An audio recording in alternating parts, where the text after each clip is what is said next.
loss, or alopecia, is a problem that I often get asked about. What can we do for hair loss? How can we grow new hair? Well, first of all, we have to put the detective hat on and find out why there is hair loss. So what would be some of the most common causes of hair loss?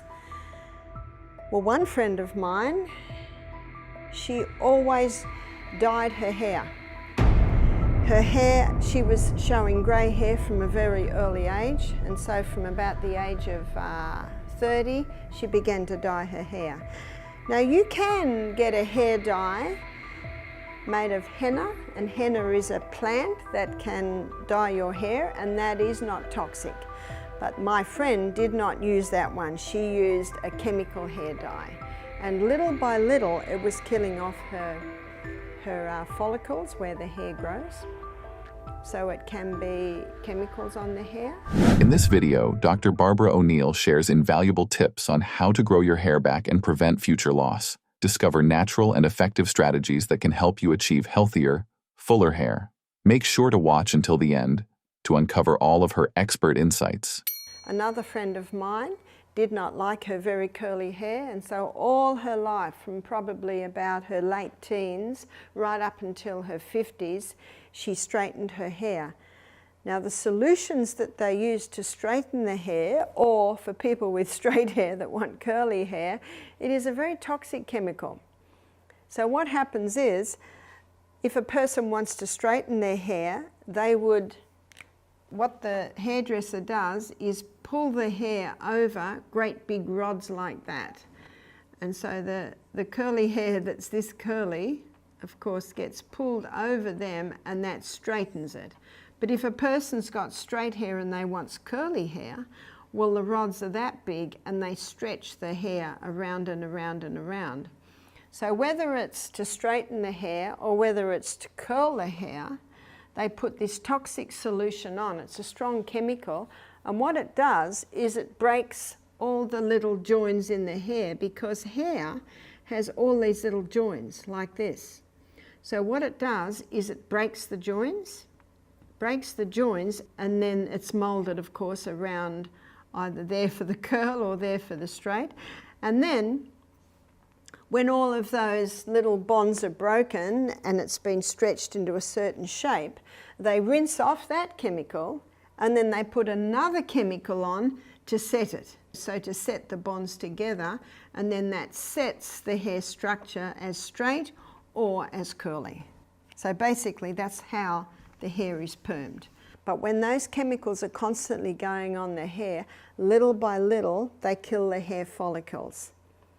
I have also seen in some areas where people braid their hair really, really tightly. You'll often see that they've got hair loss around here, where you've got that weight, you've got that constant weight on the hair, which can really just keep pulling the hair out, and then the follicles are damaged. So no matter how it happens, we must stop what is causing the damage. That's the first one. If you don't turn the tap off, you're still mopping up in the other corner.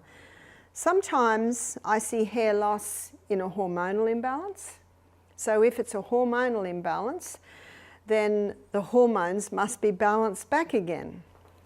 And that's where the Anna's Wild Yam cream. I have a presentation on balancing the hormones, and you can Google my name and watch that. And it will show you that the Anna's Wild Yam cream is a cream that, when it's regularly applied twice a day, it balances those hormones back and can cause that hair to grow back again. Sometimes high stress, if someone goes through a very stressful situation, one of the reactions can be hair loss. So what can you do to bring it back again? There's one more that I didn't mention, and that's anemia. If a person is anemic, it can cause hair loss. So what's anemic? Anemic means very low iron in the blood.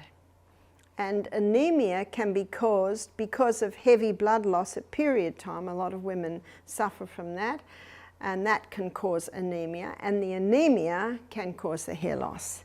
So to resolve that, again, watch my lecture on hormones, boost the progesterone, get the estrogen down, then there won't be the heavy blood loss every month and the person won't be anemic anymore, and so again the hair can grow. Another cause of anemia can be low hydrochloric acid, because iron is bound up in food and it needs acid to liberate it from food.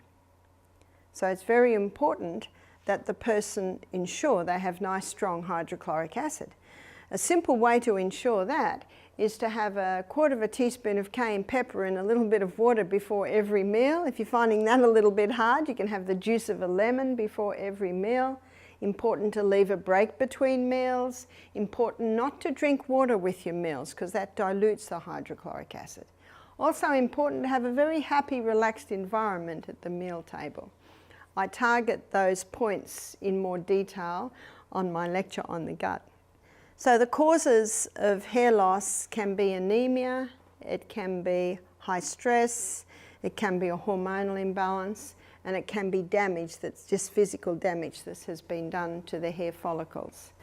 And so depending on what the cause is, the anemia, you can strengthen the hydrochloric acid, balance the hormones. But what can you do to the scalp to encourage the hair to grow again? You can make a mix that you can put on your hair. And this mix is, let's make up the mix. So half a cup of coconut oil and half a cup of castor oil. Castor oil is a very thick oil. But castor oil penetrates deeper than any other oil. So when that is put onto the scalp, it penetrates even deeper. Coconut oil is a very nourishing oil. It's an antifungal oil, antibacterial oil. But what you also can put with that, so now you've got a cup of oil there.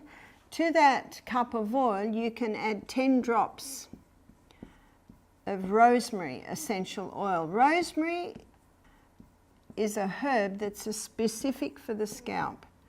Rosemary essential oil. So you could make up this mix in a jar and mix it very, very well, and maybe once a week you massage it into the scalp. Your hair will be very oily, of course, but you massage it into the scalp.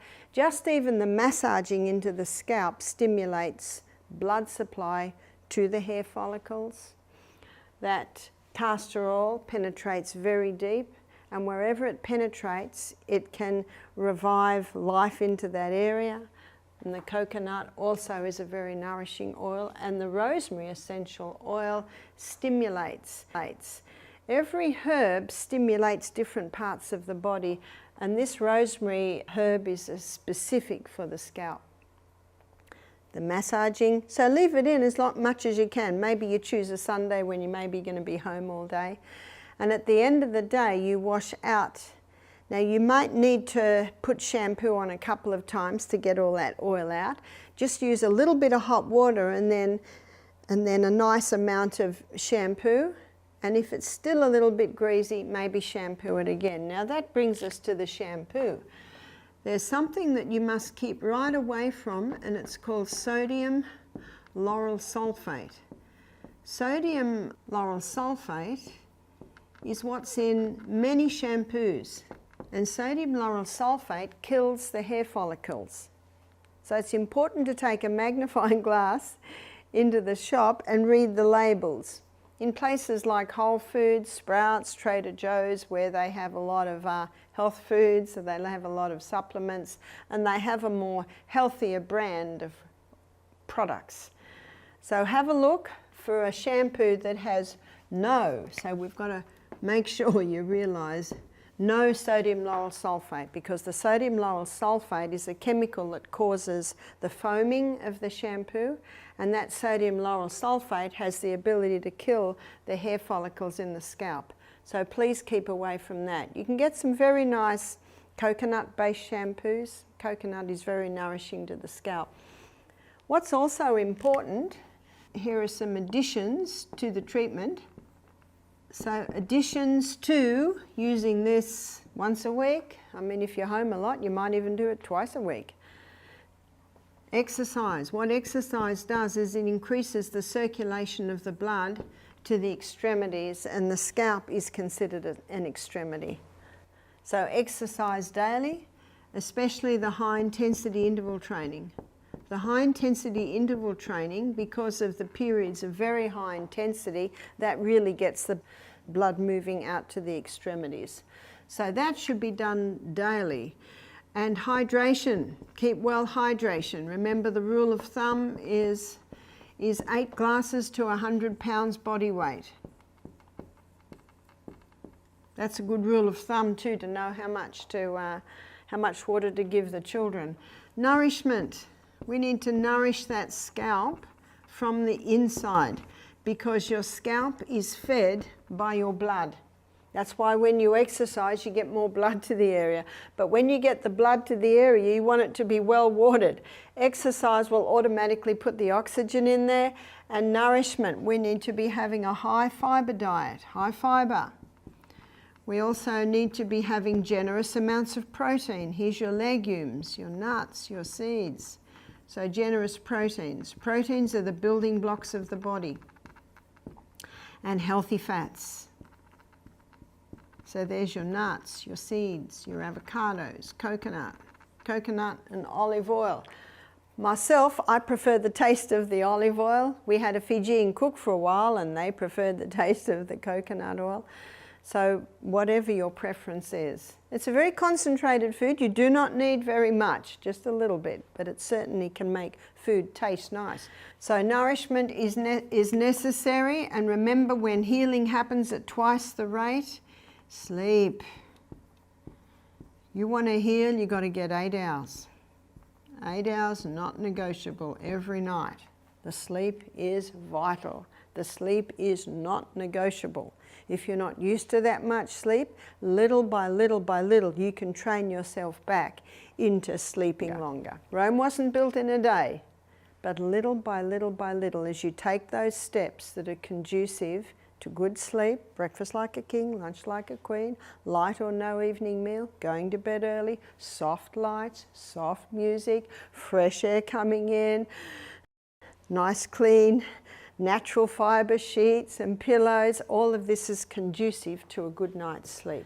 And you will find that little by little, the hair just might start to grow.